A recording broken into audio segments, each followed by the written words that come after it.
घड़ी है, कल सच धज कर, मेकअप रच कर, खूब जच कर देखो उसका मंच पर आना, किताब संविधान की आंखों से लगाना और फरमाना, मैं शीश को झुकाकर इस किताब को मन में बसाकर ईश्वर की शपथ लेता हूँ। रात ढलने दीजिए, दिल बदलने दीजिए, कल तलक ये बेवफा सितमगरों का बादशाह सब भूल जाएगा, नफरतें उगाएगा, दूरियां बढ़ाएगा, रोज संविधान के ध्वजिया उड़ाएगा। ಸಂಸದೀಯ ವ್ಯವಹಾರಗಳ ಸಚಿವ ಕಿರಣ್ ರಿಜಿಜು ಅವರು ಲೋಕಸಭೆಯಲ್ಲಿ ಬೆದರಿಕೆ ಹಾಕಿದ್ದಾರೆ ಅಂತ ತೃಣಮೂಲ ಕಾಂಗ್ರೆಸ್ ಸಂಸದೆ ಮಹುವಾ ಮೊಯಿತ್ರಾ ಆರೋಪ ಮಾಡಿದ್ದಾರೆ.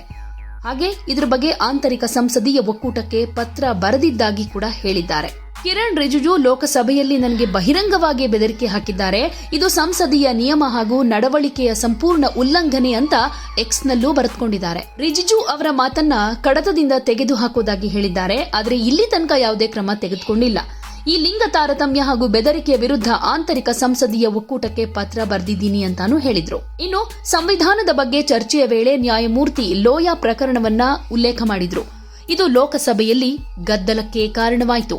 The Honorable Defence Minister in a speech this morning mentioned the courage of the late Justice H.R. Khanna to dissent in 1976. May I remind everyone that Justice Khanna lived for 32 years after 1976 under a largely Congress regime, long enough to write his autobiography which the minister quoted from. Unlike poor Justice Loya, who's resting in peace long before his time. Speaker का direction speaker direction 118(2) दो बातें कही है महत्वपूर्ण sir.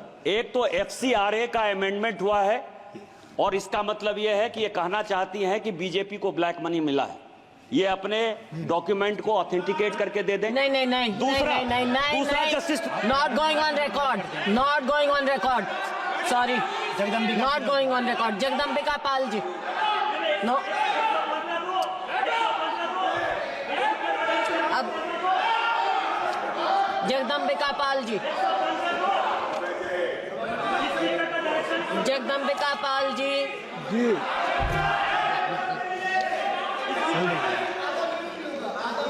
नहीं point of order है क्या?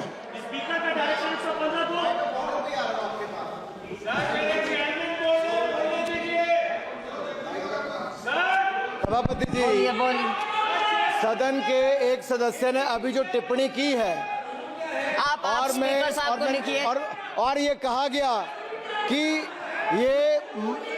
ये महिला किलर है, जी not going on record Thakur ji. Jagdambika Pal ji सब रिकॉर्ड देख लिया जाएगा। माननीय सदस्य बैठ जाइए।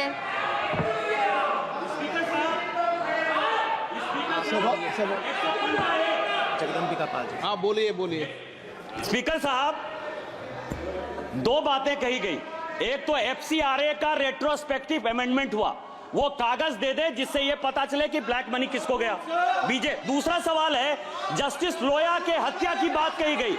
3 जज मेंबर ने सर, दीपक मिश्रा ने, YB चंद्रचूड़ ने और RS गवई ने, तीनों ने जजमेंट दिया कि जस्टिस लोया मरे और RS गवई ने तो अलग से अपने से स्टेटमेंट दिया कि मेरे टेबल पर जस्टिस लोया खा रहे थे और उनकी जो है असामयिक मौत हुई है।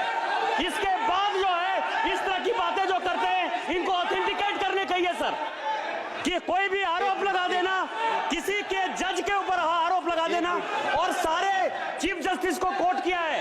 चीफ जस्टिस इसके पहले भी प्रधानमंत्री के यहाँ जाते रहे। माननीय प्रधानमंत्री यदि गए कोई अन्याय नहीं हो गया सर, तो प्रधानमंत्री के ऊपर जो एलिगेशन है चीफ जस्टिस के बारे में कहा गया है, जस्टिस लोया के बारे में कहा गया है, बीजेपी के बारे में कहा गया है, सबको एक्सप्लेन करिए सर। एक मिनट आप सुनिए आइए आप सुनो, एक मिनट पर आप एक मिनट प्लीज, एक मिनत। ये मणिकम टेगोर जी कह रहे हैं जस्टिस लोया के मामले में सुप्रीम कोर्ट के 3 बेंचों ने फैसला दे चुका है, अब इससे ज्यादा तो कुछ नहीं हो सकता। क्या चर्चा करेंगे जिस पर सुप्रीम कोर्ट ने फैसला आ गया? क्या संसद चर्चा करेगी? नो, गलत। जगदम्बिका पाल जी, रिजिजू साहब बोलना चाहते हैं। किरण रिजिजू जी, आप कुछ बोलना चाहते हैं? सर,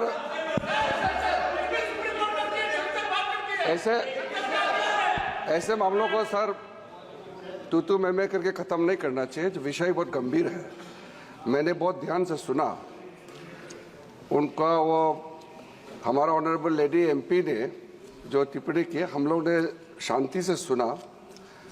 वो क्या सोच के आए, क्या ड्राफ्ट लेके आए और क्या पढ़ रही थी, वो अपना उसका मैं टिप्पणी नहीं करूँगा, उनका आदत जो भी है। लेकिन जो पॉइंट उन्होंने जस्टिस लोया के बारे में जो कहा, ये बहुत गंभीर इसलिए है, ये एक सेटल्ड केस है और पूरे कोर्ट में उसका परिस्थिति जजेस खुद, कोई पॉलिटिकल इंटरवेंशन, पॉलिटिकल उससे कोई लिंक नहीं।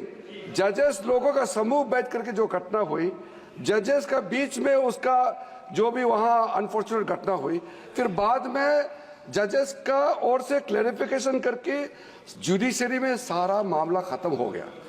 इसमें किसी का कोई हस्तक्षेप और किसी का इंटरवेंशन, लिंक का कोई सवाल ही पैदा नहीं होता है। अब इन्होंने जो लेडी, अगर इस पार्लियामेंट में हाईएस्ट कोर्ट से डिसीजन हो गया वाला को कैसे गायब हो गया, मर्डर, इस तरह का अगर ये कहेंगे तो इसका खिलाफ में कार्रवाई, इसका खिलाफ में कार्रवाई होना चाहिए।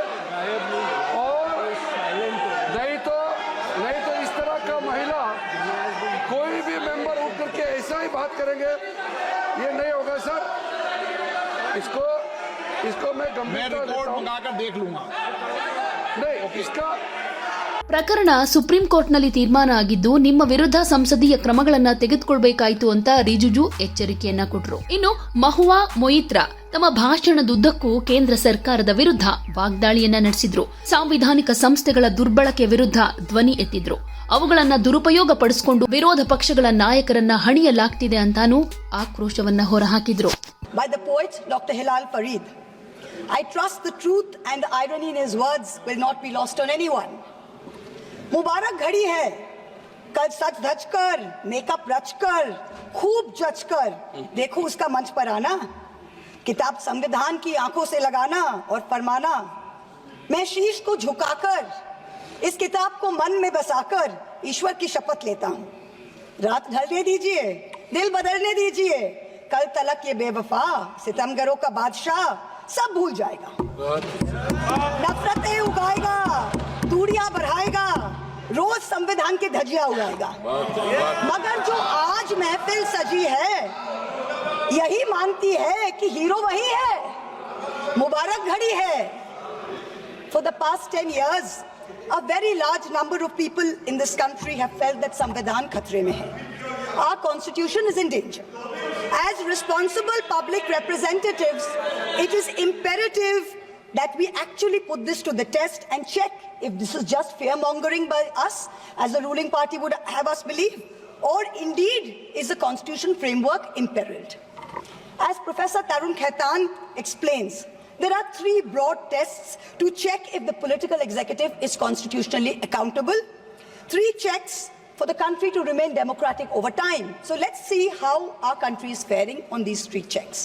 The first is direct electoral accountability to the people. The second, there is accountability to the judiciary and other 4th branch institutions.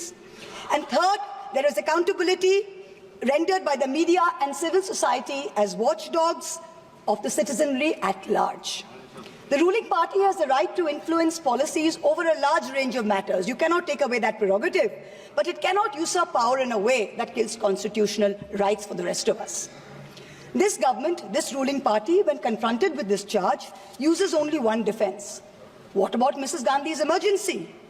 Yes, that was a full frontal attack on democracy. No question about that. But we saw it for what it was. This government's modus operandi has been indirect and creeping, an incremental systemic assault for the past 10 years. The Modi government has consistently sought to erase the distinction between the party and the state by undermining and capturing all the mechanisms that seek executive accountability. It is killing our constitution by 1,000 cuts. I'm going to point out a few of the particularly bloody cuts. In the first test, democracies seek electoral accountability from the political executive. Measures such as electoral manipulation, voter disenfranchisement, biased campaign finance over time give the ruling party an unfair advantage.